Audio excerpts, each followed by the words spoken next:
Hey guys, MCU Collector here with another video, moving right along in the Hasbro Marvel Legends series Retro Spider-Man wave. Here we have the fourth video. This is the Green Goblin with the awesome Norman Osborn head, which really tops it off. The figure, I think, looks great. Lots of people have been complaining about the eyes, and yes, they probably aren't really accurate to the comics because they were either in white or they actually had very small pupils. But it is what it is. I don't know. I still like it. It's kind of goofy. It's bright. It's colorful. It's kind of nice. Supposedly, there's a change up to the glider that was mentioned, I think, by Dwight on the Marvel Hasbro Pulse Fan First Friday, where he said that you can use the stand from the Demo Goblin to be able to put that glider onto that flight stand type of thing. So we'll see how that works out. But you can see it's awesome. Throwback card to the Spider-Man the Animated Series Toy Biz line. Here it says glider and pumpkin bomb because that's what he includes. Artwork looking pretty good. There it is. Awesome. On the back of the package, we have a look at all the figures in the wave. The bio for Green Goblin reads, one of the few who knows that Spider-Man is really Peter Parker. The Green Goblin is perhaps the web slinger's greatest foe. He for sure is, right? Then, of course, the interchangeable head action to the Norman Osborn head. So there it is. Let's get this thing opened up. Okay, and here's the Green Goblin figure out of the package, and it is very good. I'm very happy with this thing. There are a couple of minor change-ups from the previously released one that came in the... was it the Sandman wave? I think it was the Sandman wave. I'll do a side-by-side comparison, talk about the differences a little bit later on. But as you can see, that little flight stand that came with the Demo Goblin Build-A-Figure does work for this new glider because they did some tooling adjustments to the bottom of the glider. So here is the original one. As you can see there, it wouldn't work, so they just added in some plastic and peg hole there. And I'll show you how to do that to kind of put that on as best as you can because it doesn't just pop in. You got to kind of work it in. But as you can see, it is really awesome. So first, let's check out that Norman Osborn head and the glider and talk about that flight stand. Get a closer look at Green Goblin, go over his articulation, and do some comparisons. Here we go. Okay, so here's the Norman Osborn head. We'll take a closer look how it sits on the figure itself here shortly. But that looks really good. I really like the way they sculpted the hair. It really gives it that look. You know, if you look at the comics and the animated series, it had a little bit of red to it. They didn't do that on the head sculpt, and I think it's okay that they didn't. But it looks pretty good. Paint apps are okay. It looks like, you know, the left or his right eye has a much larger pupil than he should have, but a couple things, it's not bad. We have the pumpkin bomb here with a little bit of orange and green. That looks pretty good, but let's talk about the glider. So this glider is a different color from the original. As you can see, the original was just done in a light gray color. This new one has kind of that slate gray to it, or that titanium type of look to it. So it does have kind of a metallic sheen to it. So that is nice. The sculpt of it is the same. However, they did put in the peg hole up underneath, as you can see there. That's the big difference. So you could use this stand. Now, careful with this stand. So, you know, even when I did the Demo Goblin, you can see some stress marks there. I'm just kind of force it on there. It tends to want to bend. So the way to get this glider onto the stand, you just keep twisting until you get it on. That's how you want to do it. So don't force it. Don't push it in because you're not really going to get it to do that. So twist it in. And the first time is definitely the hardest too because you really kind of have to stretch that out a little bit. So be careful of that. So now let's take a closer look at Green Goblin. Okay, here is a closer look at the Green Goblin figure, and you know what? I love it. The bright green, the pinkish purple that he's got going on. It's just so bright and colorful. I really love it. Yes, people don't like the eyes, but I think they're okay. Yes, the black pupils are too big, but it looks really cool, and I really like it. There is no paint that's really going on in this figure, like zero. We get some silver right there for the buckle of the satchel. We get the yellow teeth, a little bit of coloring for the gums, and then the yellow eyes with the black pupils. That's it for paint on this entire figure. It is just all sculpted plastic, so nothing else really going on for it. But I really like this look compared to this look. This one was great, but having them side by side, I just really like the colorful look to it. You know, we don't get the metallic look on the green for the scales, so I'm really, really happy with this new one. Looks very, very good. Now let's zoom out.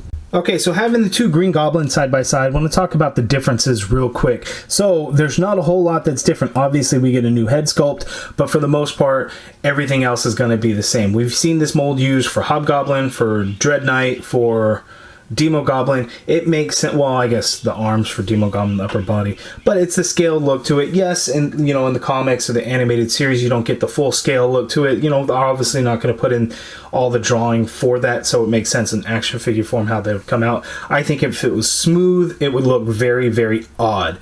But we get this. The only other difference that we have with this one is you get this collar piece that's floating, or that floats around, so you can see it can kind of adjust around, but you can kind of get it to stay. I wish it was kind of glued down because it really moves around a whole lot, but it just gives that added collar look where, you know, we really didn't get that with this one, and it's not something that I would have you know, really noticed at the beginning. As here, I'll zoom in. It doesn't look bad without, but seeing one with and then one without, it really does make a big difference in terms of kind of, is it realistic that he's got some kind of tunic or shirt on over that scaled armor, and that added collar really makes a big difference, you know, when you actually look at it. Not something that I know we needed, that I thought we needed, but now that seeing it, you know, we definitely needed it. So we're going to take a look at his articulation now. So Green Goblin, he can look down, which is great. He can look all the way up. That is fantastic. You get some pivot going on in the head there, as you could see, and then of course you get the full rotation. You can get the shoulders to go up about that high. Those shoulder balls are very large. They're probably a little too big. I wish they would scale those down a little bit.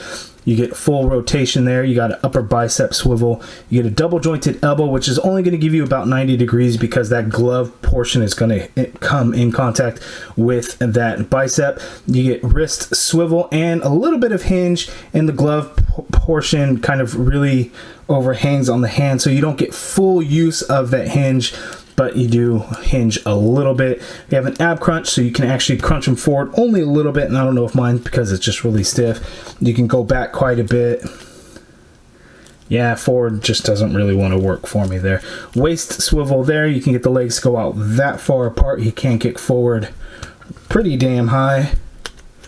It goes back ever so slightly. You got an upper thigh cut there, and it's very stiff. Double jointed knee, which works well. You have the boot swivel right there at the top of the pirate boot.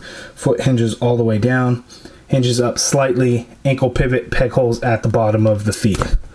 Green Goblin's articulation, not too shabby. Now let's do those head swaps. Okay, Norman Osborn. I think the head sculpt looks really good.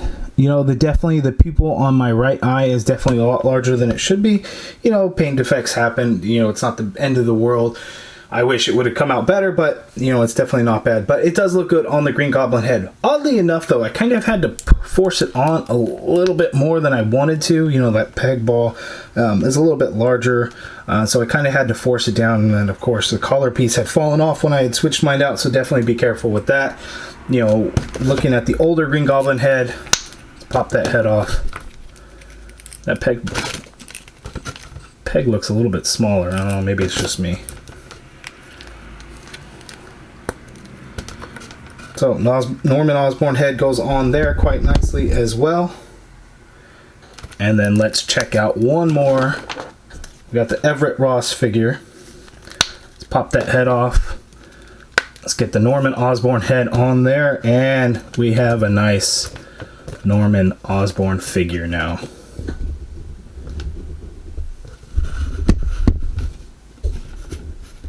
And that looks really good. If I can get this damn thing to stand up, they hate these suited figures. Well, if you want to do a Norman Osborn, there you go. If you have an extra Everett Ross figure lying around, that makes a perfect Norman Osborn skin tone for the neck and the hands. Pretty close, not something that's going to be too noticeable. So we have a nice Norman Osborn that will not stand, but we get good use out of that Norman Osborn head. And the gang's all here. So we have the superposable Spider-Man, Green Goblin, Gwen Stacy, and Peter Parker. And we know that Green Goblin leads to the death of Gwen Stacy, whether it was him that did it or if it was Spider-Man catching her by the web that ended up killing her. Either way, it was orchestrated and caused by Green Goblin. So we now have the whole crew. You can actually do something like that if you really wanted it to, you know, depending on how you can get the figure to bend. So that'd be pretty interesting. But the retro wave is very awesome so far. A couple more figures to go, but I'm very pleased with these 4 figures that we have here. Okay, and here's the Green Goblin figure next to the Marvel Legends Stan Lee and the suited Norman Osborn figure, and very believable between the two. You guys let me know down in the comments below what you think of this Green Goblin figure. Do you like it more than this one, or are you a fan of the Toy Biz one, which I don't have, which I will admit aesthetically looks really good. I don't know how the articulation is on that. The legs seem far apart for my liking.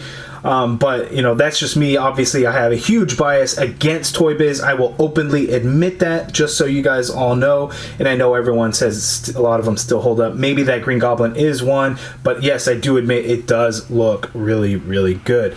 But you guys let me know all those comments. Let me know down in the comments below. If you guys like the video, do me a favor, hit that thumbs up button, subscribe if you haven't already done so. And as always, thank you for watching.